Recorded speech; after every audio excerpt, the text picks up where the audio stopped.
Godt, så blev der herligt stille. Så kan jeg få lov til at blive velkommen på forfatternes vegne og på Københavns Professionshøjskoles vegne til den her bogreception.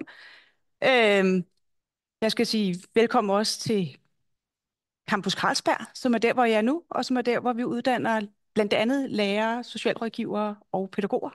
Så på den måde også de mennesker, som former fremtidens praktikere. Det er det, der sker her. Og det sker også med den her bog, tænker vi. Eller det håber vi. Så derfor er vi også rigtig glade for at kunne lancere den i dag.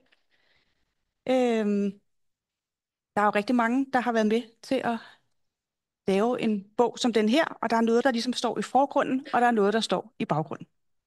Og det, der er så fedt ved den her bog, det er, at det, der står i forgrunden, det er praksis. Det er, at der er skrevet en bog til dem, der står derude, jer, der står derude, og faktisk skriver til og om med børn hver dag. Øh, Det gør noget, at det er simpelt, det er nemt.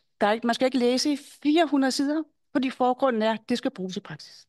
Det er også en forgrund, vi kan bruge her på uddannelserne. Øh, Det er fantastisk med sådan et materiale, som man kan gå ud og øve. Og så kan man faktisk få nogle erfaringer med, hey, hvis vi gør det på den her måde, hvordan virker det så? Så kan vi lave de refleksioner over det, som vi så godt kan lide, fordi det giver den læring, der gør, at vi kommer videre. Så også tak for jer, fordi I har tænkt over det. Øh, Og så er der jo også noget, der er baggrund, og det kan sådan en som mig også godt lide, fordi jeg er ansvarlig for forskningen her på stedet. Og det er, at når man går helt om bag i bogen, så får I lige pippet, at når ja, det her det står sådan set også på et solidt vidensgrundlag. Det står på et solidt samarbejde med vigtige videnspersoner på det her område, både Rigsarkivet og DAG og Forsorgsmuseet. Så på den måde er der en solid gruppe bag. Der er også solid viden bag. I har været grundige at finde ud af, hvad findes allerede. Og I har et fagligt fundament af jura og socialfaglighed, som det står på. Så på den måde, så tænker jeg, at den gør det, som vi allerhelst vil have. Den retter sig til praksis, den er til at bruge. Men der er også lige det der stærke fundament bag ved det hele. Så det var bare lige mine få ord, for jeg tænkte lige om lidt, så fortæller I bare om, hvad der er indholdet og sådan noget, og så står man ikke og roser sig selv. Så derfor tænkte jeg, at det kunne I få lov at få fra mig. Så er der noget andet, der er baggrund ud over også hele projektet med retten til egen historie, som det jo hviler på. Og det er jo så også dem, som har finansieret, at der overhovedet er et projekt som retten til egen historie. Og det er tit baggrund. Men nu var det anledningen til også at få det op i forgrund, i hvert fald lige her i indledningen. Så også bare for at sige tak til Augustinusfonden og til Louis Hansen-fonden, og til de politikere, som besluttede, at det var værd at bruge noget af reserven for et par år siden til at gøre det bedre for mennesker, der var anbragt, at læse deres egne sagsakter og få nogle bedre oplevelser med det, end de plejer. Så meget til baggrunden, tænker jeg. Og så er det, så skal vi høre bogen, og det er jo det vigtige. Ja, tusind tak, Charlotte. Ja. Nå, men inden vi kaster os ud i at snakke for meget om den bog, som vi har skrevet, så er det jo også meget rart lige at kigge ud i verden og sige, hvad har andre lavet? Og vi er jo ligesom ikke de første, der interesserer os for skriftlighed. Der er mange andre, der har arbejdet med det på forskellig vis. Det her, det er lidt hurtigt fundne udpluk af noget af det, som vi ligesom står på, og her har vi kun den danske forskning med. Der er meget mere end det, men det er i hvert fald noget af det, som vi bygger videre på. Og vi får også lige lyst til at kigge ud i verden og sige, at ude i verden, der er der jo rigtig mange, der er optaget af skriftlighed og arbejder med det. Og det er super interessant at finde ud af, hvad det egentlig er, de er optaget af andre steder. Den optagethed, som vi har fået i Danmark af hele det her med aktindsigt og børn og unge, der bliver skrevet om og selv gerne vil vide, hvad der står, den optagethed har man jo haft i rigtig mange år andre steder.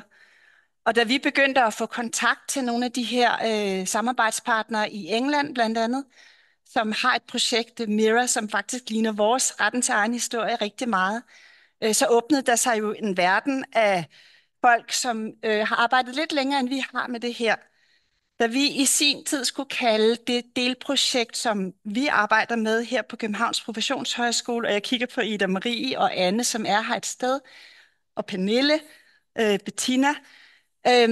Der skulle vi jo kalde vores delprojekt noget, og vi var frem og tilbage, og så kaldte vi det med barnets perspektiv i centrum for skriftlighed.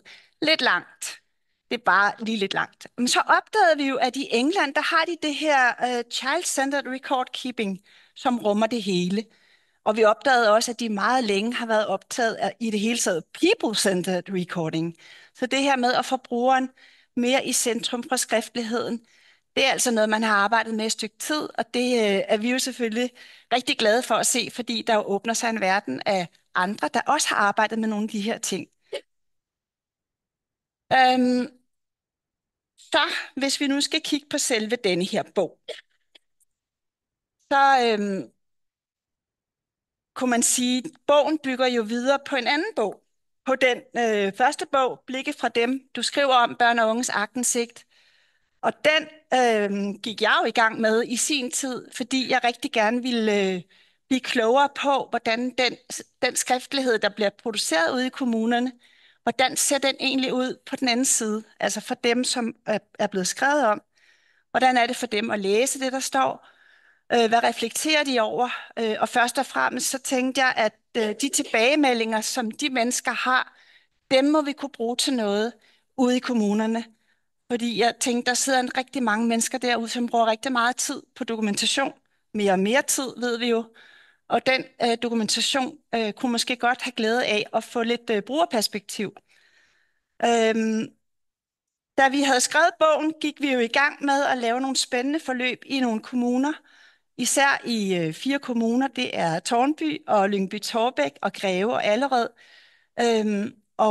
Og da vi ligesom skulle ud, jeg kan huske, at jeg skulle til det første møde med nogle chefer i Lyngby-Taarbæk. Så kigger jeg ud for at se, hvor er du henne, Heidi? Du sidder dernede. Jeg var lidt nervøs, og jeg havde forberedt mig meget, fordi i blikkebogen, der er der 16 anbefalinger, og de er sådan lidt lange. Og så tænkte jeg, hvis man skal ud i en kommune med noget, og de skal kunne se, at det her skriftlighedsprojekt, det kan vi få noget glæde af, så skal det måske være lidt kortere end det. Så jeg havde fundet de 7 mest centrale principper. Jeg var lidt i tvivl om, det skulle hedde principper eller hvad, men jeg mødte op med 7 principper, og de blev grebet. Og de sagde, jamen det lyder så rigtig spændende, og de der principper, jamen det tror jeg godt, det kunne vi godt bruge her. Og så endte det med, at vi kom til at gå med det her med principper. Og principperne, de er jo så baseret på i virkeligheden videreudviklingen fra blikkebogen, som jo både er de her interviews med tidligere anbragte, 9 tidligere anbragte, men også med medarbejdere og noget forskning. Da vi så kom ud i kommunerne og mødte virkeligheden og var helt inde i det felt af spændende dokumentation, der bliver lavet. Vi har fået lov at læse med på rigtig mange anonymiserede dokumenter. Så åbnede der sig jo også en verden af en virkelighed af, hvordan er det så, at vi kan arbejde med det her skriftlighed. Og så lavede vi lidt justeringer sammen med kommunerne, og det kommer vi til at kigge på, når vi snakker i vores paneldebat. Fordi de 7 principper, de blev lige så stille til 9. Men det kommer vi tilbage til. Øhm, jeg vil også lige huske at sige, at der er jo rigtig mange mennesker, der har været med til at kvalificere arbejdet i bogen her. Og udover retten til egen historie, projektet, som er ret godt repræsenteret her i dag, også Tabuka, som Bente kommer fra. Ja, det var lige det, du skulle gøre, Bente. Så vil jeg også lige sige, at vi har også en faglig sparringsgruppe med nogle rigtig dygtige aktører fra Social- og Boligstyrelsen og Ankestyrelsen og Joannehuset, Børns Vilkår osv., som alle sammen har læst med og givet noget feedback, som vi er rigtig glade for. Noget af det, som vi jo gerne ville, da vi lavede bogen, og især da vi lavede denne her bog, det var at lave en bog, som kan hjælpe kommunerne i det her arbejde med at få implementeret barnets lov. Altså man kan sige, at det er utrolig heldigt for os, at ligesom vi stod her med et projekt, som handler om det her med dokumentation og inddragelse af barnet, jamen så trådte barnets lov jo i kraft 1. januar 2024, og så har vi jo kunne se, at man har travlt ude i kommunerne, og det er komplekst, så vi har virkelig gjort os umage for at sørge for, at principperne her, de hænger vældig godt sammen med juraen, og Ida Marie sidder der og er den, der har sørget for det. Så bogen den er grundigt funderet i det, men også meget konkret i forhold til, hvordan er det egentlig, vi kan omsætte nogle af de der intentioner, som der ligger i barnets lov. Noget af det, der ligger tydeligt som en intention, det er jo, at igen kan man sige, det har været der før med anbringelsesreformen og barnets reform, men med barnets lov har man igen sagt inddragelse, inddragelse, inddragelse og indflydelse. Hvis vi mener det alvorligt, at børn skal have indflydelse på de beslutninger, vi træffer, så skal det også på skrift, det de fortæller os. Så det her med at sætte tydelige aftryk på den skriftlige dokumentation, det synes vi ligger i barnets lov. Og det er jo noget af det, vi arbejder med i det her projekt. Så er der den her meget tydelige udmelding om, at det er vigtigt, at man ikke får beskrevet børn, så det lyder som om, at de er et problem, der skal håndteres. Det kom jo med formålet med barnets lov, og det var jo tydeligt, at de anbragtes vilkår har også været med ude og tale med politikerne og været med til at få den dagsorden igennem og sige, der er et problem. Det er ikke noget, der er godt for børn, som i forvejen har svære vilkår, hvis de bliver mødt i et system, hvor de kommer til at opfatte sig selv eller bliver talt om eller beskrevet, som om de ligesom er et problem, der skal håndteres.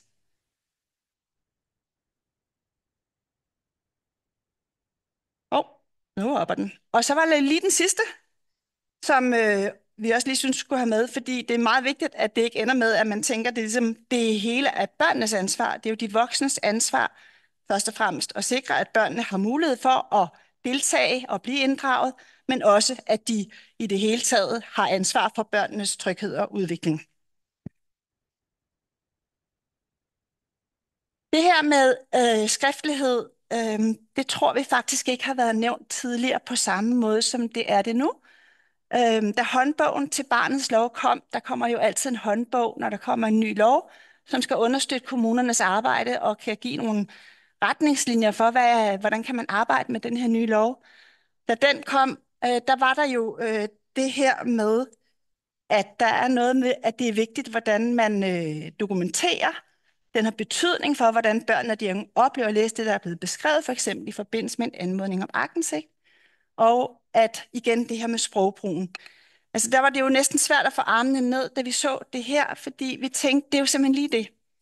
Det er jo lige det, det handler om. Og det er meget, meget positivt, at det er kommet med. Og vi blev selvfølgelig også glade, fordi de faktisk refererer til vores blikkebog. Synes vi også var lidt sejt.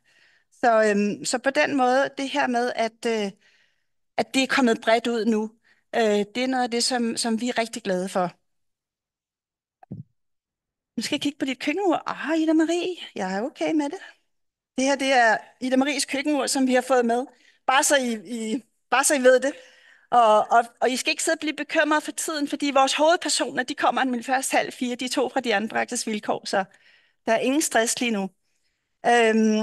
Jeg synes lige, at jeg bare vil sige en lille smule om, hvordan det er, vi har bygget bogen op. Altså, vi har lavet bogen sådan, så at man kan læse princip for princip faktisk. Vores erfaring er, at det, som nogen synes er nemt, det synes andre er svært, og det, som andre synes er svært, det synes nogen er nemt. Men bogen er simpelthen bygget op sådan, at der er et kapitel for hvert princip, og så er der først lige, hvorfor er det her princip vigtigt. Så er der nogle konkrete, nutidige eksempler på noget dokumentation. Det kommer både fra myndigheder og udførersiden. Det kan være alt fra referater af børnesamtaler, journalnotater, statusrapporter, alle mulige forskellige former for dokumentation i anonymiseret form, som vi har med i bogen, og som vi har fået lov til at have med fra vores 4 projektkommuner, men som er anonymiseret, så det ikke er genkendeligt, og man kan heller ikke se, hvilke kommuner, der har leveret hvad. Men det gør, at hvert princip har fået nogle konkrete eksempler fra praksis, og så har vi til hvert princip et afsnit omkring, hvordan det her princip taler ind i juraen, og det er jo både barnets lov og forvaltningsloven og GDPR, og det er en kæmpe verden. Det er en kæmpe verden. Det har jeg opdaget i mit samarbejde med Ida Marie. Hvis jeg skulle have været i tvivl før, så er det ikke længere. Jeg vil også lige sige, at vi har jo lavet bogen, sådan, så den både er en bog til kommunerne, men jo også til underviserne. Og vi har lavet et kapitel, der handler om, hvordan kan man egentlig undervise i principperne. Og vi har også et kapitel, der handler om, hvordan kan man holde fast i de her principper, hvis man nu er blevet optaget af principperne, i sin kommune, og egentlig gerne vil holde fast i og have noget fokus på dokumentationen.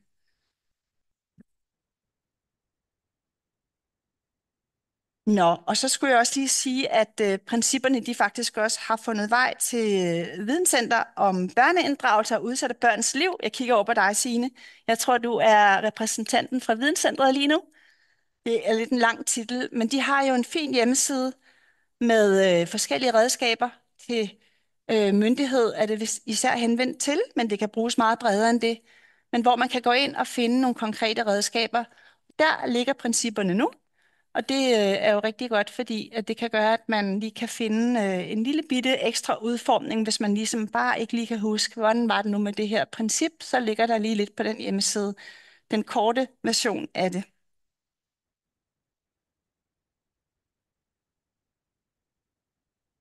Mhm. Hvor er det den så ikke? Der var den. Øhm, vi har jo været noget overrasket, men også rigtig begejstrede og glade for at opdage så stor interesse, der er for det her. Det er jo en kæmpe interesse, vi møder med kommuner i hele landet, der er blevet optaget af det her med dokumentation, og som spørger, om vi ikke lige kunne komme og fortælle noget om det, og de her 9 principper, er der mange, der siger, det vil de gerne høre noget mere om. Vi har lavet det her på sådan et kort med nogle farver, fordi vi tænkte, vi skulle skille mellem kommuner, der sådan helt konkret har bedt om oplæg, hvor vi har sådan holdt oplæg i det her, hvor det har været hele eller halve dage omkring skriftlighed med egne skrevne eksempler, og hvor medarbejdere sidder og arbejder med det.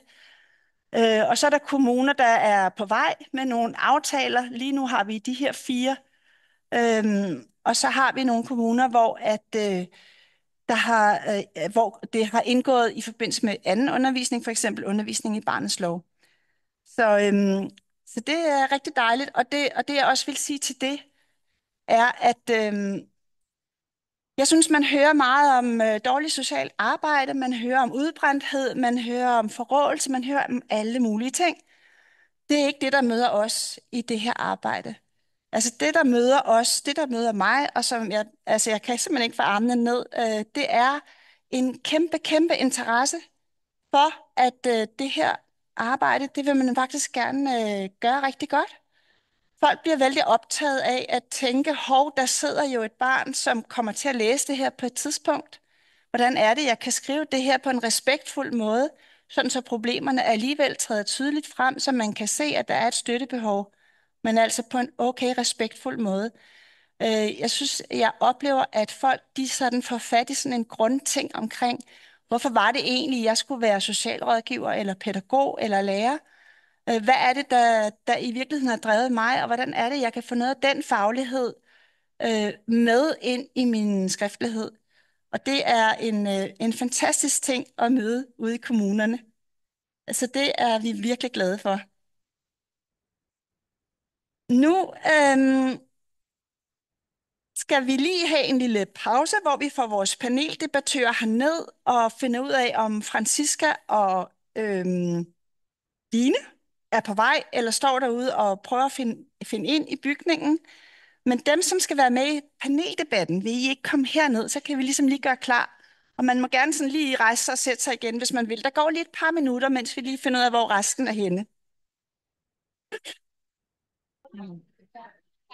Nå, nu skal I høre. Nu har vi hele vores panel samlet hernede. Og det er jo fantastisk, at det lykkedes os at få samlet en virkelig vidende gruppe mennesker her, som skal deltage i den her paneldebat. De har nogle navneskilte, det er måske lidt svært for jer at se. Måske skulle vi på en eller anden måde lige få jer til bare lige hurtigt at sige, hvem I er, hvis I kan... er den tændt? Nej. Sådan der. Hvis I lige... Jeg synes, I skal præsentere jer selv på skift. Yes. Goddag. Jeg hedder Franziska, og jeg er forkvinde inde i De Anbragtes Vilkår. Og jeg hedder Line, og jeg er næstforkvinde inde i De Anbragtes Vilkår. Og jeg hedder Bettina, og jeg er underviser på socialrådgiveruddannelsen og har været med til at skrive bogen her. Og jeg hedder Ida, og jeg er familiebehandler, og under projektet var jeg i Tårnby Kommune. Nu er jeg i Københavns Kommune. Jeg hedder Mia Tubæk, og jeg var under projektet støttekontaktperson, familiebehandler og samværskonsulent, og er nyligt blevet familieplejekonsulent og er i Tårnby Kommune. Mit navn er Nasra, og jeg arbejder i Lyngby-Taarbæk Kommune som børneunderrådgiver. Jeg hedder Anne, og jeg er socialrådgiver og underviser sammen med Mette og Bettina og Ida Marie, og har været med på projektet også, og været heldig at være ude i kommunerne. Ja. Jeg hedder Ida Marie, og jeg har også været med på projektet og med til at skrive bogen. Og selvom det ligner en barstol, så er det ikke. Det er bare fordi, jeg har svært ved at stå op. Ja, givet det var en barstol, men der kommer altså der kommer noget at drikke lidt senere. Nu skal vi høre, vi har jo den her paneldebat, og det der er vores tanke, det er at give vores principper lidt liv, sådan så I kan få et indblik i, hvordan er de her principper vigtige, hver og en. Og inden vi går for meget ind i principperne, så vil jeg bare starte med at spørge dig, Franziska. Det er jo dig, som har givet inspiration til bogens titel, fordi, som I måske har lagt mærke til, så hedder bogen Med barnet på skulderen. Det her lille med barnet på skulderen, det forbinder vi med dig. Det var dig, der havde den formulering. Hvad handler det om? Jamen, jeg tror, den handler om mange ting. Og jeg har skrevet nogle noter ned på det her papir, fordi jeg synes, det er ekstremt vigtigt. Så først har jeg i hvert fald skrevet ned, at det at kommunikere er en ekstremt underkendt disciplin. Fordi vi beskriver jo alt med ord. Altså, det er den musik, man lytter til, det er den film, man ser, den bog, man læser, de mennesker, man har kær. Man beskriver ligesom alt. Alt. Alt er ligesom ord, og derfor så er de jo også sindssygt vigtige. Og jeg synes, at det er så vigtigt, fordi man laver en masse distinktioner imellem sprog. Altså, du er sød, eller du er dum. Det hele er ligesom en strukturel helhed af forskel, vi hele tiden sætter op mod hinanden. Og så hele meningen med at skrive med barnet på skulderen, det er jo sådan at vægte og veje ens ord. Og hvilke ord vælger man, og vil man faktisk skrive det samme, hvis der sad et barn på skulderen og læste med? Fordi jeg er jo egentlig sikker på, at den her journalføring, man laver, den er jo ikke arrogant i sin hensigt, men det kan godt opleves arrogant i sin virkning. Så derfor er det bare så sindssygt vigtigt, at man bliver ved med at tænke over, hvem er det egentlig, jeg kommunikerer til, og hvem er det, der læser med, både lige nu, men også senere hen. Tak skal du have, Franziska. Det er jo for os, der har skrevet bogen, at det er jo i virkeligheden lidt et mindset, tror jeg godt, jeg kan sige. Også forstået på den måde, at der er jo rigtig mange ting i gang rundt omkring, og noget af det, vi ser nogle steder, det er, at alt bliver skrevet til barnet. Det synes vi ikke, alt skal. Vi synes noget kan, men vi synes, at alt skal skrives med tanken på, at barnet faktisk skal kunne læse det, mens barnet er i anbringelse efterfølgende, og selvfølgelig også familien. Så tusind tak for at give os den formulering. Så er det jo nu, jeg skal huske, det her det er multitasking, fordi nu skal jeg så, sådan der. Nu skal vi nemlig zoome ind på det første princip, som er selvfølgelig et virkelig, virkelig bærende princip i bogen, som handler om at inddrage børn i dokumentationen, og hvordan man egentlig kan gøre det. Og det, jeg egentlig har lyst til at spørge om her i det her panel, det er jo egentlig først at høre dig, Line. Hvorfor er det vigtigt at inddrage børn i dokumentationen? Jamen, det er det jo, fordi at hvis man ikke gør det, altså nogle gange, det er jo nemmere nogle gange at snakke ud for negationer, men hvis man ikke gør det, så bliver det jo, altså dels så kan man få en følelse af, hvad er det, de sidder og skriver om mig inde på det der kontor, ikke? Så det der dokumentation kan på mange måder ret hurtigt blive noget, man ikke helt forstår, ikke? Altså, hvad er det egentlig, der foregår, når man sidder og skriver ned? Øhm, og så handler det jo også rigtig meget om, at jo mere viden man har, jo mindre farligt bliver det. Eller sådan. Jeg tror, det der med, når man ikke har adgang til at læse det, så bliver man i hvert fald meget nysgerrig på, hvad er det så, jeg ikke må læse? Eller hvad er det, de skriver om mig? Sådan. Og hvis man, fordi jeg tror heller ikke på, og det har vi også snakket om med det, at jeg tror heller ikke på, at man som barn på et børne-unge-hjem nødvendigvis har lyst til at læse alle dagbogsnotater omkring en, men hvis man har en mulighed for det, så tror jeg, at så vil man, altså, så bliver det ikke lige så farligt. Det er den ene ting. Og den anden ting er jo også, det er sådan den der dokumentation, der sker hele tiden. Det andet er jo de der sager, eller ting, der bliver skrevet om en til kommunen. Og når man bliver inddraget i, fordi man skal jo inddrages, kan man sige, men når man bliver inddraget i måden, det bliver skrevet om en på, jamen så tager man faktisk også mere aktivt stilling til, hvad står der egentlig? Man kan sige, min måde at blive inddraget på, var, at jeg fik lov til at læse min dengang handleplan igennem, og så sad jeg rettet punktum og komma, fordi jeg kunne ikke forholde mig til, hvad der stod, fordi det bare var et papir, jeg fik at vide. Så det handler også rigtig meget, når man siger inddrag, men hvordan inddrager man så? Ja. Ja, tak. Tusind tak. Så kigger jeg ned på dig, Nasra, fordi du har jo faktisk, du sidder ude som børne- og ungerådgiver i Lyngby-Taarbæk Kommune, og har jo nogle erfaringer med, hvordan er det, så man kan gøre det. Har du lyst til at sige lidt om, hvad det så er? Hvad gør du så for at inddrage børn i dokumentationen? Altså det jeg gør er, når jeg har fået en ny sag, eller jeg er rådgiver for et barn, så sender jeg et børnebrev, introducerer mig selv med et billede på, så barnet også ved, hvem jeg er, og kan se, at hvad jeg går og laver, og hvad for en arbejde jeg har, hvor jeg sidder, hvorfor vi skal have en samtale, hvis jeg skal komme på et hjemmebesøg, eller vil jeg have en børnesamtale.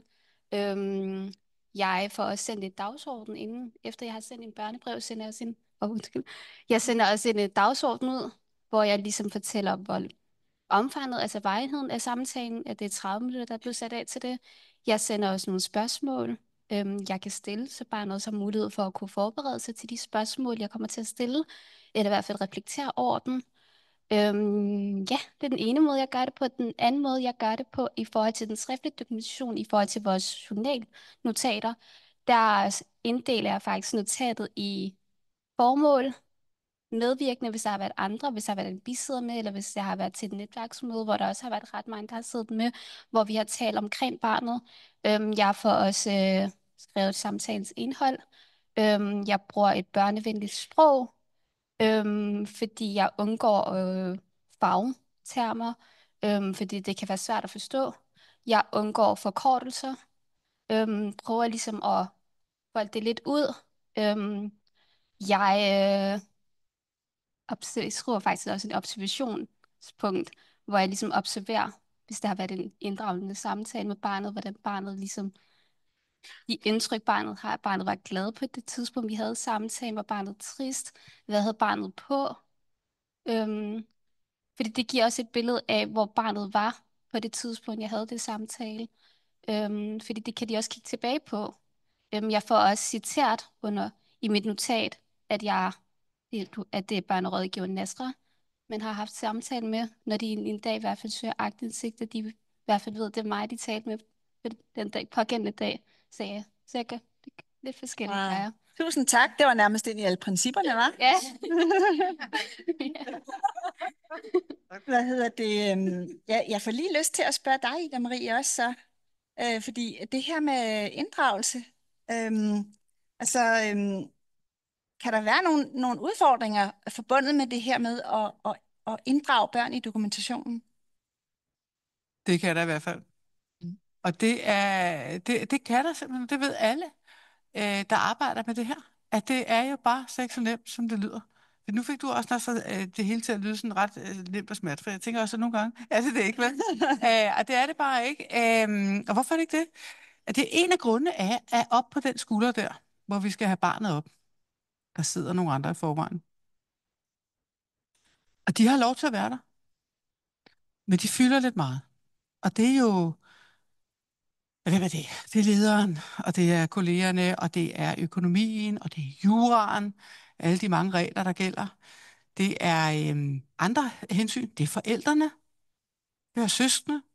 Alle mulige interesser og hensyn sidder deroppe, når vi skal gøre plads til barnet, og skal have det at rykke sig lidt. Men vi skal jo ikke have det væk, fordi nogle af de rettigheder, der sidder oppe på skulderen, de er enormt vigtige.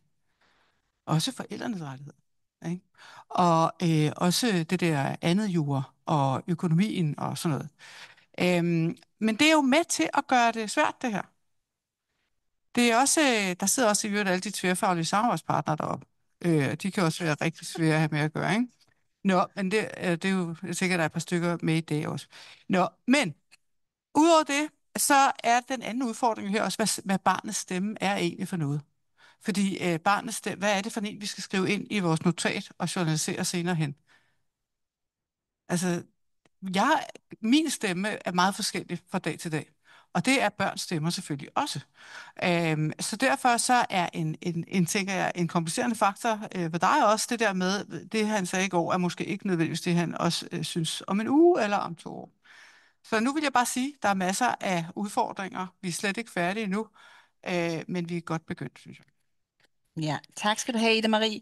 Inden jeg lige springer til princip 2, så vil jeg lige sige, at vi har faktisk valgt i bogen at udfolde nogle af de der udfordringer. Det vi vil egentlig gerne signalere, at det her, det er heller ikke bare sådan easy peasy. Altså, der er nogle dilemmaer.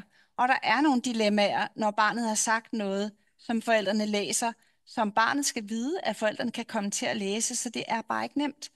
Og alle de mange dilemmaer er jo med i bogen. Ja. Men nu springer vi til princip 2. Det er en af de principper, som jeg selv er meget, meget optaget af. Det er desværre, ved jeg godt, fordi der er en grund til, at man har en sag i en kommune, og der er nogle udfordringer eller nogle problemer eller noget, som der skal gives støtte til, og derfor så skal det beskrives. Men det kan gøres på mange måder. Og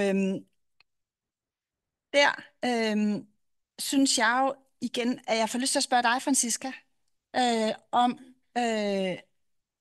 hvad du tænker om betydningen af, hvordan det er, at man skriver om det, der måske er de voksnes bekymringer, eller de voksnes blikke på barnet, bekymrede blikke på barnet.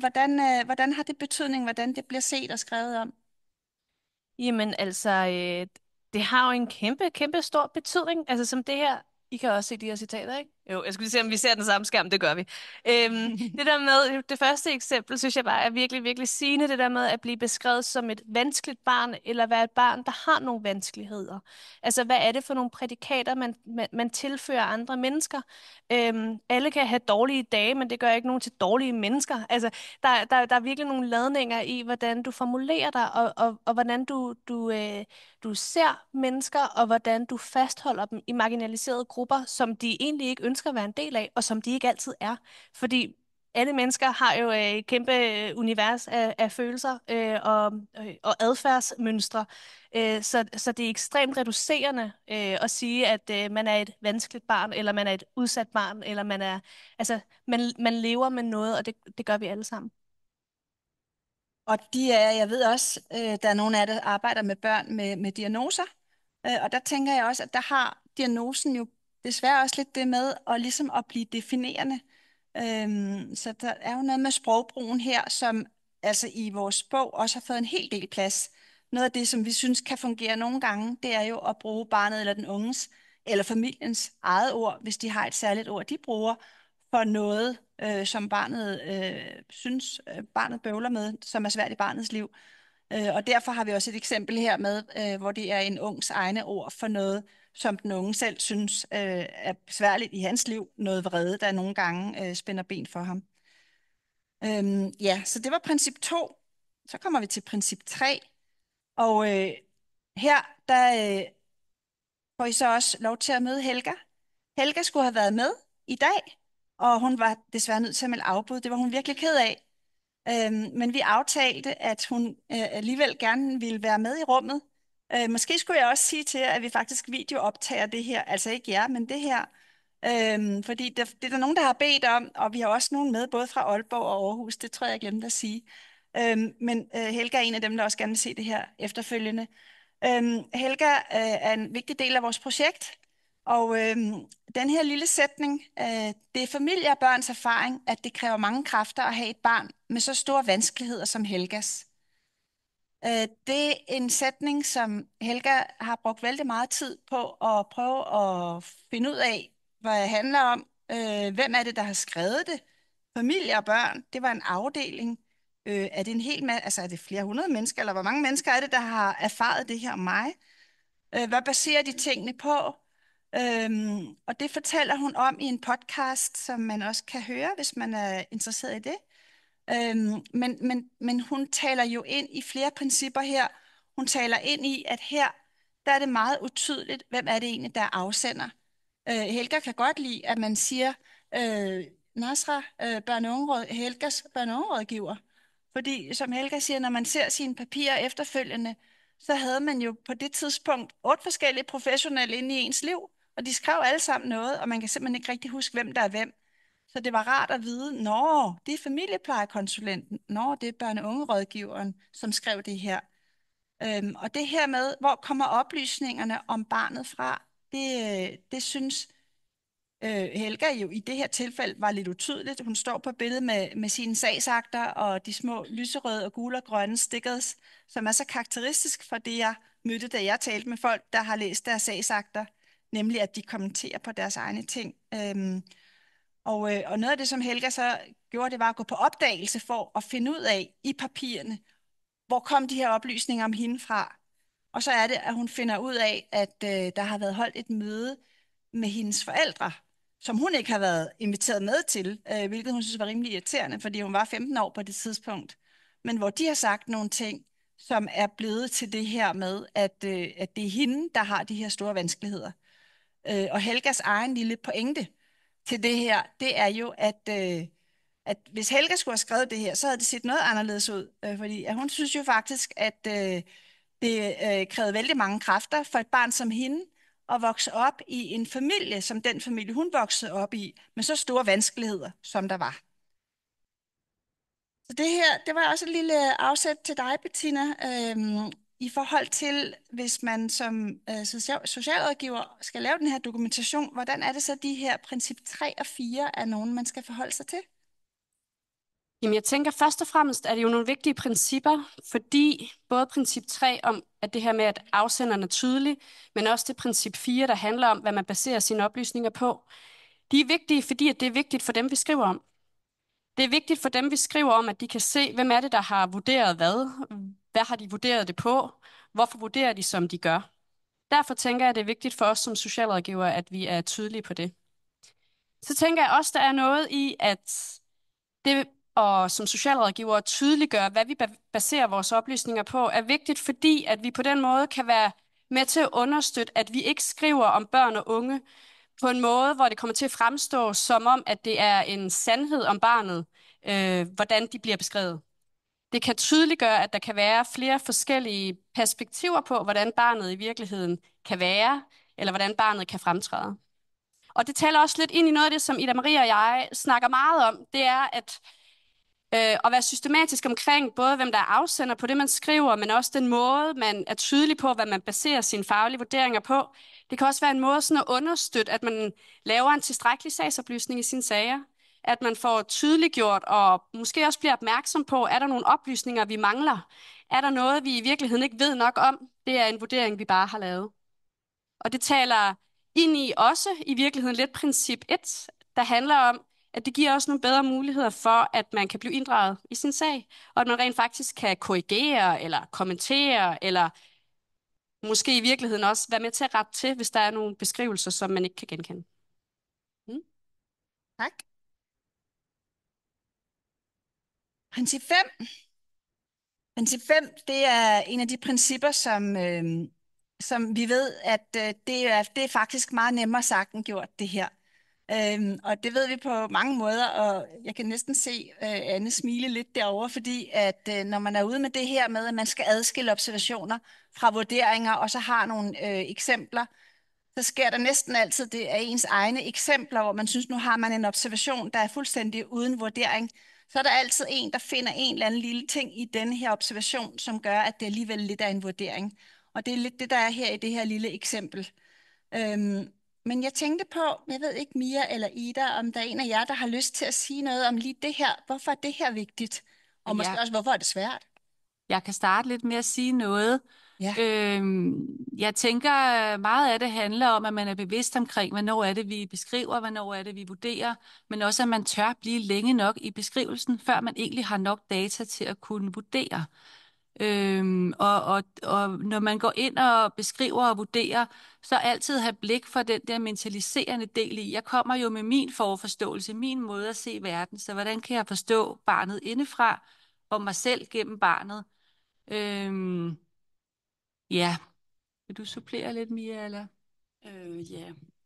Jeg tænker, det er nemlig rigtig, rigtig vigtigt det her med at få beskrevet så godt som overhovedet muligt i forhold til, hvad er det for et barn, at vi, altså som er, som vi ser, eller sådan, inden vi begynder at vurdere, om det er altid sur, eller vi ser altid, altså sådan, så hele det her med at kunne vurdere, eller sådan at tydeliggøre, hvornår er det en vurdering, hvornår er det noget, som altid er sådan, eller hvornår er det noget, at der er et øjebliksbillede, eller noget, som vi bare vurderer kort, eller sådan, ikke? Ja, Ja. og lidt kludret sagt, ja.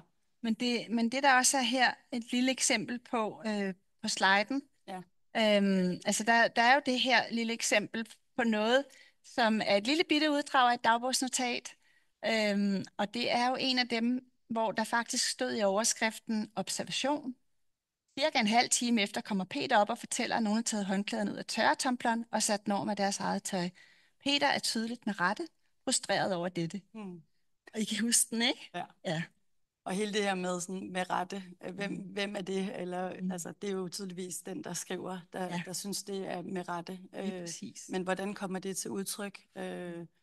Hvorfor kan man sige det ud fra den beskrivelse? Og hvad var det mere, der stod? Altså, han er frustreret. Altså, jeg savner sådan lidt en beskrivelse af, hvordan ser vi den her frustration?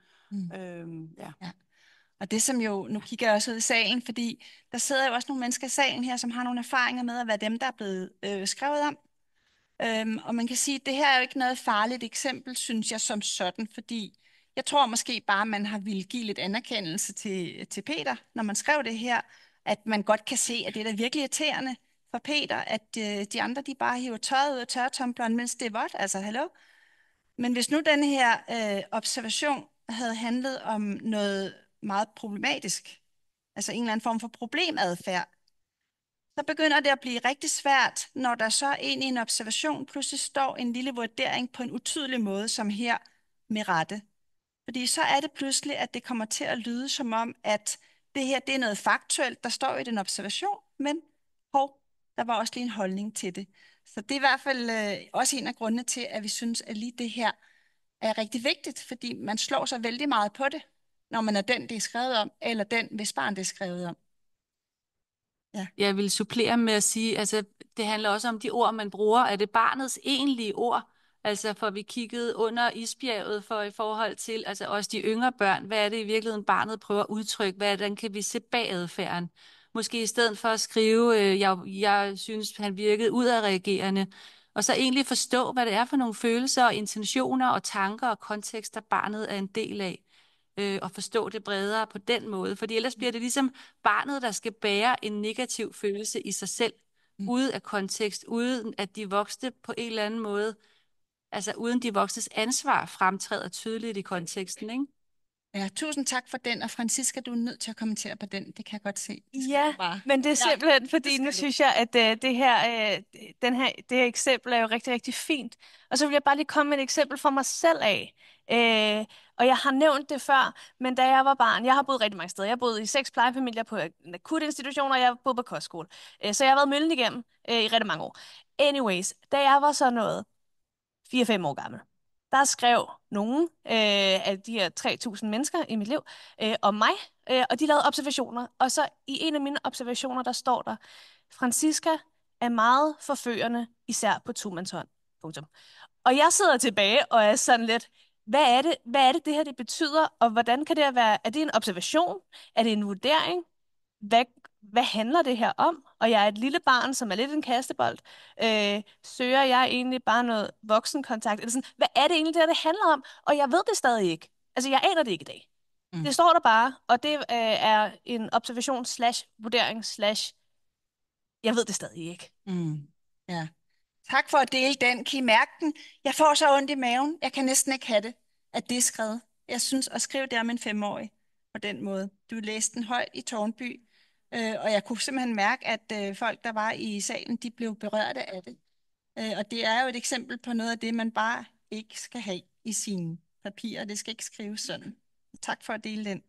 Kommentar til det? Ja. Jeg vil bare sige, altså det har jo givet både Tårnby, men også mig særligt et kæmpe indtryk, det her med at høre det fra en ung selv, som har været anbragt. Høre alle de eksempler, du er kommet med. Altså, og som du siger med det, altså man kunne mærke det i salen, da det var, at du forklarede om alle de her forskellige eksempler. Og det tror jeg bare er så vigtigt, det her med, at nogle gange så sidder vi ved en computer og skriver noget ind, og hvem er modtager, som der også bliver talt om. Der er rigtig mange modtagere. Men lige præcis det her med, at hele tiden at huske, der sidder altså et barn og skal læse det her, og hvordan kan man forstå det? Så det er så vigtigt at kigge på, hvad er det for nogle ord, vi bruger, og hvordan er de her formuleringer. Ja. Så jeg vil bare sige kæmpe tak for din store inspiration. Ja. Ja. Det næste princip, synes jeg på en måde, du har været lidt inde i her, Ida, lige før. Det er det her med at tydeliggøre konteksten, hvis man laver en beskrivelse af et barns adfærd. Og det kan jo selvfølgelig gøres på mange måder. I ser sådan et lille bitte udsnit af noget, som var i en 15 sider lang statusrapport. Den var meget, meget lang, og der stod også mange ressourceorienterede ting. Men lige det her eksempel med Britt, ved jeg bare, at hvis det var mig, der var blevet beskrevet, eller hvis det var mit barn, så ville jeg lige præcis falde over den her, og synes, at det var mærkeligt. Hun kan fremstå dominerende, flyvsk, hun kan virke ligeglad med, eller uforstående over for andre børns følelser eller ytringer. Nu kigger jeg over på jer igen. Jeg tænker, I måske har en kommentar til den i forhold til, hvorfor er det her vigtigt? Det bygger lidt videre på det, I snakkede om før.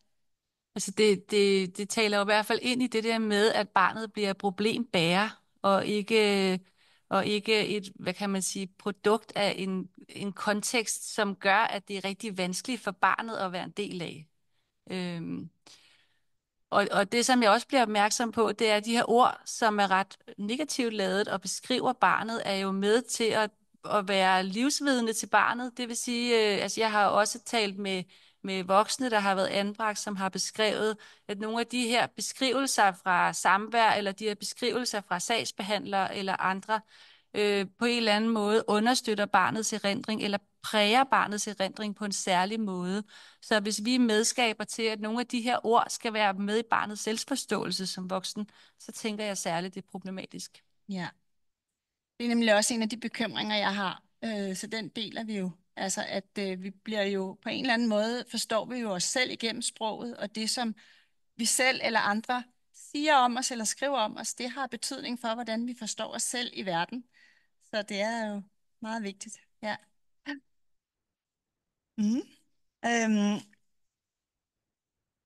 Jeg bliver nødt til lige at sige, at lige sådan en her, der kan jeg næsten ikke holde ud, at vi ikke har talt med Britt om, hvad Britt hun selv siger, fordi det her var en stor pige, og der får man lidt lyst til lige at få barnets udlægning af, hvad det her egentlig handler om. Det kan være, at barnet har et helt andet perspektiv på tingene. Og hvad var den anden ting, jeg også tænkte omkring den? Nå, det har jeg måske glemt igen i mellemtiden, men i hvert fald... Jo, nu er det, jeg kan huske det, at jeg stod og havde en kommune, hvor der var nogen, der sagde, at de synes faktisk, at det var fint nok, at det stod der. Fordi ellers så kunne man ikke forstå, hvad det egentlig var for en problemadfærd, der var. Og hvor jeg i hvert fald tænkte, at det minimum, hvis man skal have sådan en sætning her, så må det være at skrive, det er min vurdering at. Fordi så kan Britt tænke, ja, men altså lige den pædagog på mit børne- og ungehjem var måske ikke den pædagog, jeg havde den fede relation til. Så det undrer mig faktisk ikke. Altså det ville betyde mere, altså der var yndlingspædagogen. Der ville det være vigtigt, hvordan jeg er blevet beskrevet. Men lige den pædagog, altså det er måske ikke så vigtigt. Altså sådan, så man ved, hvor kommer det her fra, for det er så tydeligt en vurdering. Ja. Nå, princip 7. Anne, det er jo en af de principper, som ikke var med, da jeg gik til møde med Lyngby Taarbæk og cheferne. Fordi at det princip var ikke en af dem, der kom i arbejdet med Blikkebogen og med mine interviews med tidligere anbragte.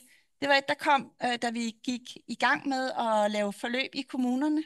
Har du ikke lyst til at sige lidt om det, Anne? Jo, hvis altså jeg kan huske det, fordi det her projekt har jo været så overvældende med det.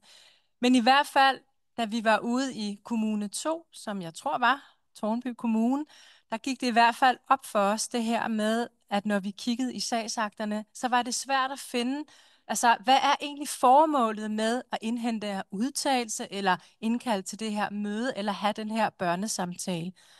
Og selvfølgelig er der noget i forhold til Dubo, hvor der måske er nogle overskrifter, som vi misser i forhold til, at de har sendt noget tilbage.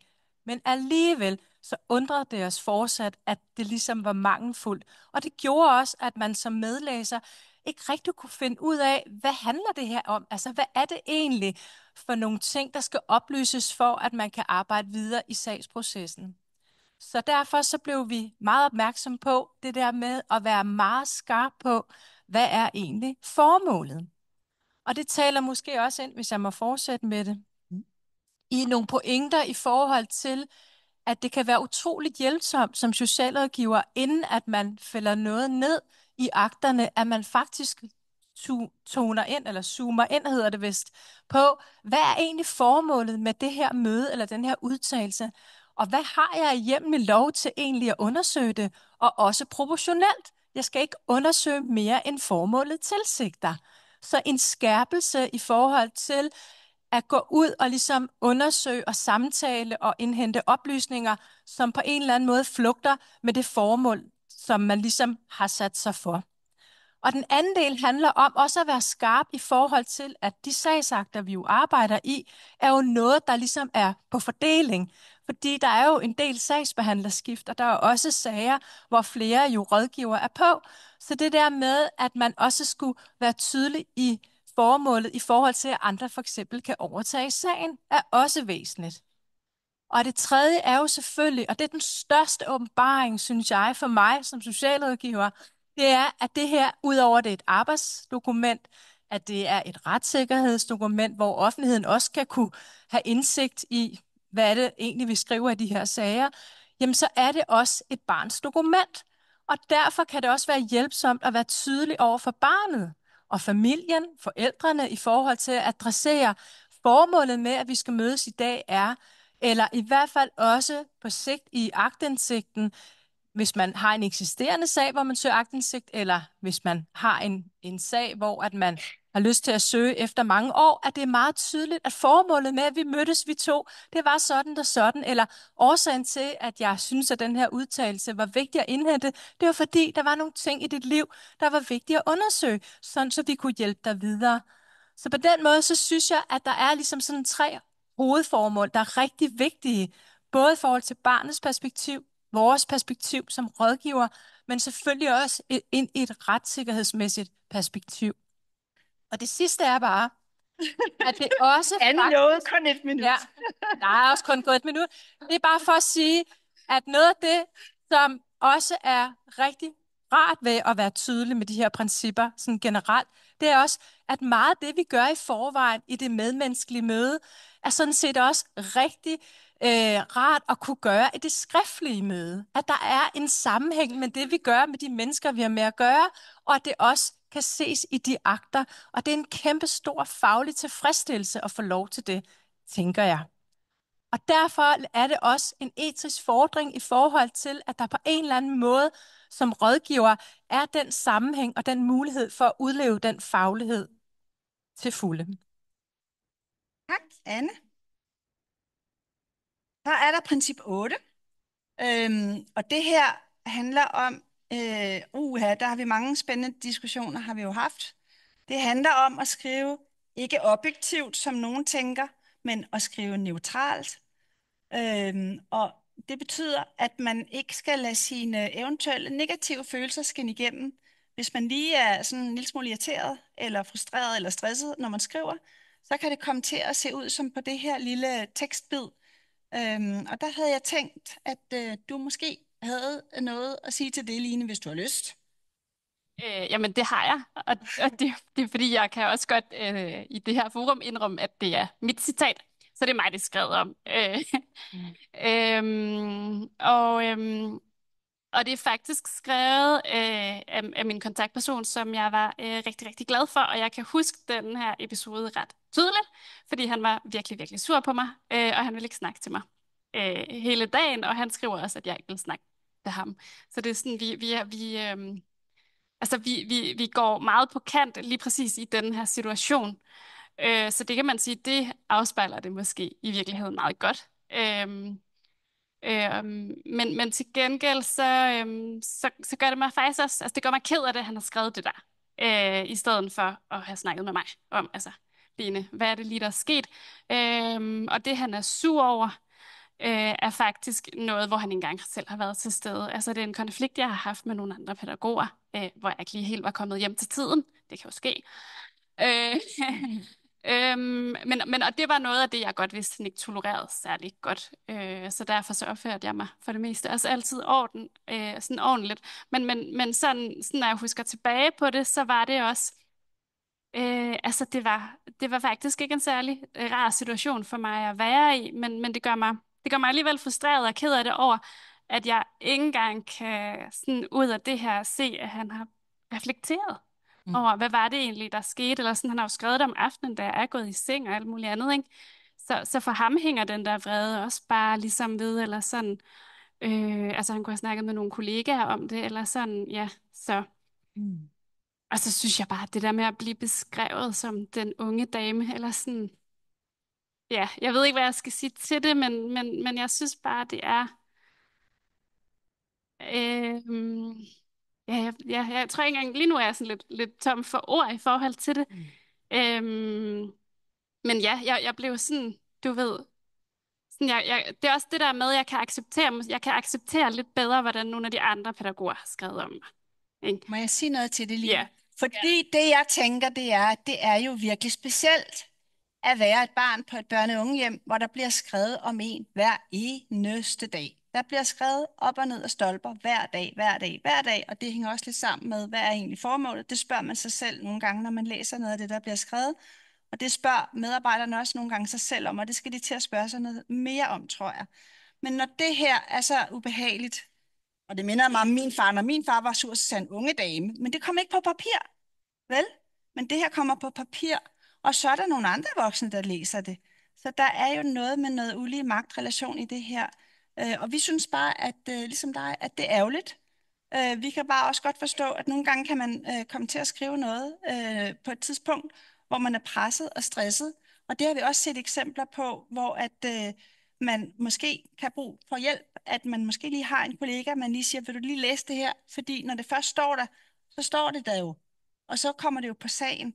Så hvis en lige vil hjælpe med at læse, kan man godt mærke, at jeg var rigtig irriteret, da jeg skrev det her. Ja, det kan man faktisk godt. Okay, så skal vi måske lige omformulere lidt. Ja. Ja, og grunden til, det er super vigtigt, især i de her dagbogssituationer, det er jo, at nu kan man sige, i mine notater er jeg så heldig, at jeg ikke har sindssygt mange af de her, men forestil jer at være et barn, der måske har noget adfærd, som kan være lidt mere problematisk, så er det altså det der syn, der går igennem ens notater om barnet, ikke? Og det er jo det er jo så også det syn, man så bliver mødt af resten af pædagogerne, ikke? Så det er jo også det der med, når man skriver med sine egne følelser, så kaster man faktisk også lidt de der følelser over på de andre voksne, der læser det. Så de der følelser, der bliver beskrevet, bliver ligesom udvidet på den måde, ikke? I stedet for at lukke det lidt mere ind. Ja. Jamen, når du fortæller, så bliver jeg i hvert fald, altså, jeg har jo ikke selv stået i den situation, men jeg bliver på en eller anden måde lidt smittet af en følelse af sådan efterladthed med nogle følelser, der bliver tillagt, som man ikke engang selv har udtrykt. Altså, der er noget sådan grænseoverskridende i det i sig selv, ikke? Og det der med, at problemet bliver ligesom på den unge eller på barnet, der er ikke beskrevet de andre principper, altså der er ikke noget kontekst omkring det, der er ikke noget se bag vurderingen, der er ikke noget, så kunne det være, at du havde brug for noget, hvilke følelser er til stede i dig. Altså alle de der ting er udeladt, så jeg får bare lyst til at dele den der frustration. Jeg kan virkelig godt forstå, at den udtalelse rammer rigtig hårdt. Franziska får lige en lille hurtig kommentar også, og jeg ved godt, at lige om lidt, så trænger vi til at få noget vin og bobler, men vi er ved princip 8, der er et mere. Ja. Så. Nej, men jeg vil bare fortælle om, jeg har på et tidspunkt arbejdet på et børne- og ungehjem, og jeg var jo en af dem, som hele tiden skrev de der notater, og jeg var nattevagt, og der var den her, præcis det der med at smitte, hvordan sådan nogle ting smitter, så var der en dreng, og han var virkelig, virkelig sød. Og de skrev ind altid, ham her, han er ikke samarbejdsvillig. Han går kontra. Han er ikke samarbejdsvillig, og det var hele tiden, og jeg forstod jo godt, hvad det var, de sagde, fordi han ville heller ikke rigtig samarbejde. Men det handlede om, det var, at han havde diabetes, og jeg var nattevagt, jeg skulle ind og vække ham hver anden time, for at måle hans blod, eller hvad fanden, sådan sukkerting, pipe med sådan en telefon. Og jeg kan sgu da godt forstå, at han ikke var samarbejdsvillig. Der er ikke nogen, der skal komme og vække mig hver anden time om natten. Altså, så kan jeg love jer for, så bliver jeg heller ikke samarbejdsvillig. Men det var jo bare sådan, lige pludselig, så var det jo bare sådan en retorik, folk brugte. Jamen, ham der, han er bare ikke samarbejdsvillig. Så når han er galt, han er bare ikke samarbejdsvillig. Og sådan, det smittede absurd meget. Så jeg kan bare super meget godt genkende den. Tak. Princip 9. Princip 9 er et princip, som jeg faktisk synes, du talte fint ind i starten, Nasra, for du var faktisk inde på, at at inddrage barnet handler faktisk også om ikke at bruge fremmedord. Og nu har vi bare samlet nogle enkelte nogen her, og der er jo en af dem, vi har her, den allerførste. Den der UT-punktum. Eller som en af dem, der er med i bogen, sagde det her ut. Hvad betyder ut? Så kigger jeg lige op på dig, Nasra, fordi der er noget med i Lyngby-Taarbæk, hvordan er det, I gør med det her ut? Det gør vi ikke længere. Nej, det gør I ikke mere. Nej, det gør vi ikke. Det er simpelthen slut. Vi skriver jeg. Eller hvis jeg har en vagtopgave, så skriver jeg børnerådgiver Nasra, for det var mig, der var på sagen på et derværende tidspunkt. Og lærer det med fornavn. Og beskriver, altså jeg gør det virkelig tydeligt, PPR-psykolog. Jeg skriver ikke PPR-psykolog, så skriver jeg pædagogisk. Altså det bliver virkelig langt, men det er bare for at fortælle barnet, når barnet læser det, hvem er det egentlig, de her mennesker? Hvem er PPR? Hvem er UT? Hvem er BUC? Så virkelig bare prøve i hvert fald at udfolde det ud, så det er læseligt og forståeligt. Men det er jo ikke alle, der ved det. Nej, det er det. Og også de der indforståede kommunbegreber, og så er der også det der KP, jeg lige kommer til at se på. KP, det er måske også lidt indforstået, men det ser man ikke selv, når man er på KP, vel? Så hedder det jo KP, Københavns Professionshøjskole. Ida Marie, er der noget med noget forvaltningslov og noget jura noget her? Det tror jeg, der er. Det er der jo. Den korte alle version. Principperne, nu har jeg ikke sige noget om dem alle sammen, men det kunne jeg sagtens gøre. Men det her, det er jo helt grundlæggende forvaltningsretligt princip. Det er helt grundlæggende forvaltningsret, at man skal formulere sig, så borgerne kan forstå, hvad det er, man siger. Det ville være dejligt, hvis lovgiver havde det på samme måde. Men det har de ikke helt på samme måde. Og det betyder så ikke, at man skal skrive det i det, som nogle kommuner siger til mig. Skal vi så skrive babysprog, siger de så ikke. Så nej, altså det skal vi jo ikke. Vi skal skrive det lige præcis, som det er, så forklare det, så man kan forstå det. Så er der nogen, der siger, men skal vi så tage paragraferne ud? Fordi de er altid uforståelige. Nej, altså det skal vi faktisk heller ikke, fordi vi er jo nødt til, når vi for eksempel skriver en afgørelse, eller vi skal skrive formålet med en statusudtalelse, så skal der stå, hvad formålet er, og det vil meget tit være jo noget, der står i en paragraf, fordi det er der hjemmelen er til at gøre det, vi gør. Men det man gør, det der ligger i det her, det er altså ikke at fjerne alle paragrafer, men det er måske at smide det lidt tunge indhold ned bag i. Så kan man jo kigge på det, når man har fået læst, hvad indholdet af afgørelsen er, eller indholdet af udtalelsen er. Men ikke skrive det sådan om, så juraen bliver væk. Det bliver nødt til at være med. For det er et meget, meget vigtigt grundlag, at hjemmelsgrundlaget fremgår. Så må det stå til sidst, og så må man prøve at skrive loven forståeligt. Vi kan nogle gange se journalnotater, hvor der står alt muligt, SEL og RTL og FVL og alt muligt. Der bliver vi nødt til at øve os på at skrive det ud. Så det er altså helt grundlæggende principper. De fremgår af ombudsmandens praksis, det er meget tydeligt. Det fremgår faktisk også af EU-retten, af vores databeskyttelsesregulering, så det er ikke engang noget, vi kan lade være med at gøre. Tak. Nu har vi talt lidt igennem de her 9 principper, og jeg tror egentlig bare, at lige nu så skal vi bare sige tak til det her panel. dejligt, at I kunne være med og